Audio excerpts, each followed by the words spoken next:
یک خطری که امروز جامعه ما رو تهدید می‌کند و از همه خطرها مهمتره و خطری است که در طول تاریخ تشیع ما چنین خطری نداشتیم و اون خطر تحریف در مرجعیت شیعه است و بدعت شدن یک ساخت جدیدی از مرجعیت که اصلا با مبانی تشیع در تضاد.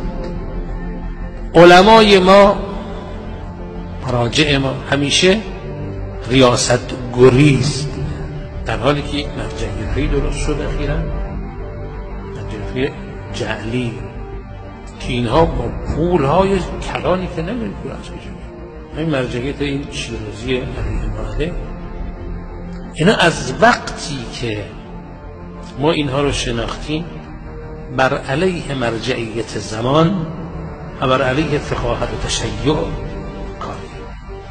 یه وقتی که مرحوم آقای حکیم در نجف مرجع کل جهان تشیع، اینا با مرحوم آقای حکیم در افتاد سخت، با هر رهبری از رهبران شیعه‌ای که راه تشیع راستین رو اینها در پیش میگیره از آغاز اینها در بجنگ گفتن. آقای حکیم عزاداری سید شهدا رو از اون روزگار، این که میگه ما 55 56 سال پیش آقا بچه بود. بعد مرحوم آقای حکیم فتوا صادر کرد گفت این حرام. خدا گفته، پیامبر گفته، چون عزاداریه؟ این سید محمد شیرازی فتوا داد که این واجبه. در همون روز این مسئله قمه‌زنی که حالا میبینید میگن واجبه، این چون مقام معظم رهبری فرمود حرامه، اینا میگن واجبه. نه چون معتقدن ها، خودشون هم معتقد نیست. اگر معتقدی قمه‌زنی واجبه، نه واجب، مستحب مؤکد. حالا اگه اینجوریه خودت چرا قمه نمیزنی؟ قمه‌زنی برای ما مستحبه، برای شما مستحب نیست. و تو بگو قمه بزن.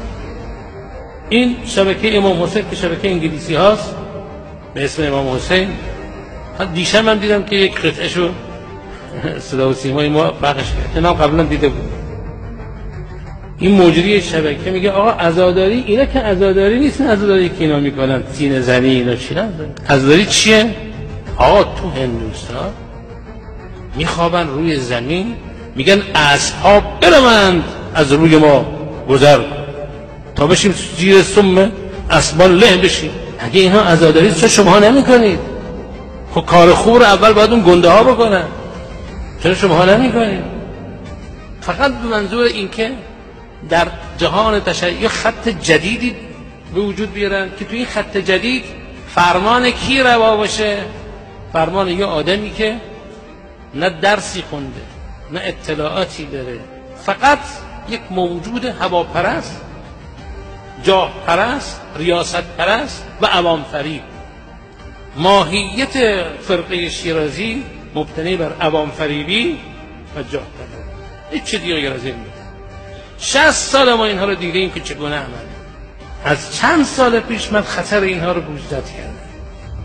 ما که میگیم اینها انگلیسی‌اند، این تبلیغات نیست، این تشیع جایگزین دارن اینها ایجاد میکنن در جهان تشیع ما. تو این تشیع جایگزین جایگاهی برای مرجعیت راستین نیست. مرجعیت میشه چی؟ محصول در شیرازی ها و اولاد شیرازی، بطنن ان بطن، مثل این ملوک عربستان که اگه یکیشون مرد قبل از این که بمیره اون پادشاه بعدی معیون مردم چی؟ اینجا مرجعیت باید بشه چی؟ مخصوص اینه. خود سید محمد شیرازی مرجع بود، تو چیکاره ای که بعدش شما شد مرجع؟ میگه مرجعیت وراثتیه. خود سید محمد شیرازی هم که علمای بزرگ، مرحوم آقای خویی هستش، فتوای مرحوم آقای خویی نامه اعلامیه داد در زمان خودش رضوان الله تعالی علیه که سید محمد شیرازی مجتهد، اصل محمود شاهرودی از مراجع و مجتهد، مرحوم عبدالله شوسی خراسانی که از علمای کربلا بود و عالم اول کربلا بود، نامه داد که بابا من اینو میشناسم، مجتهد نه. اون سید محمدش میگه، حالا این میگه من شاگرد سید محمدم. تو کجا درس خوندی؟ توی سه صادق شیرازی استادت کیه؟ پیش چه استادی تو زانو زدی درس خوندی؟ اینا همه از شکم مادر که برون میان، از همون شکم مادر که متولدن دیگه ما مشتریم. اینطور که نمیشود که آقا شما دین رو به مسخره گرفتی، دین خدا رو به استهزاء گرفتی. چرا با جنگ ما مخالف بودید، با دفاع مقدس ما مخالف؟ جوانهای ما چه کردن؟ ملت ما چه کرد در دفاع مقدس؟ جز بود که از خودش دفاع کرد. چرا به ما حمله میکنید؟ چرا به صدام نمیتازید؟ چرا به ما که مظلومیم؟ ما بچه هامون شهید شدن، خانه هامون ویران شد، بهترین مقدسترین پاکترین جوانهای ما به شهادت رسیدن در نتیجه ظلم صدام. شما به صدام هیچ کاری ندارید. شد یک بار سخنرانی کنید بر علیه صدام؟ شد یک بار سخنرانی کنید بر علیه آمریکا؟ شد یک بار حرب بزنید بر علیه انگلیس؟ شد یک بار بر علیه وهابیت حرب بزنید بر علیه آل سعود؟ چطور زبونتون بازه بر علیه جمهوری اسلامی، بر علیه شهدای ما، بر علیه دفاع مقدس ما، بر علیه حرف میزنید؟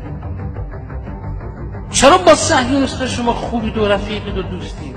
بابا فرض کن فلسطینی ها مسلمان نیستن، مظلوم که هستن به هر حال. ما چه گناهی کردیم که از مظلوم دفاع میکنیم؟ چرا به ما حمله میکنید؟ چرا به اسرائیلی ها هیچی نمیگی؟ یک گروه صهیونیستی همین چند ماه پیش وقتی اینا مرکزشون رو توی لندن تأسیس کردن هست، کلیمش هم یک گروه صهیونیستی شناخته شده رفتن از اینها دیدن کردن تو مرکز اسلامی شد، گفتن تبریک عرض میکنیم شما اینجا مرکز اسلامی زدید، ما با شما هستیم. اونا هم گفتن بله ما با شما هستیم، ما با اسرائیلیم، اصلا ما با شما جنگی نداریم، با اسرائیل با صهیونیست، ما با ایران جنگ. چرا با اسرائیل شما در صلح نشستید؟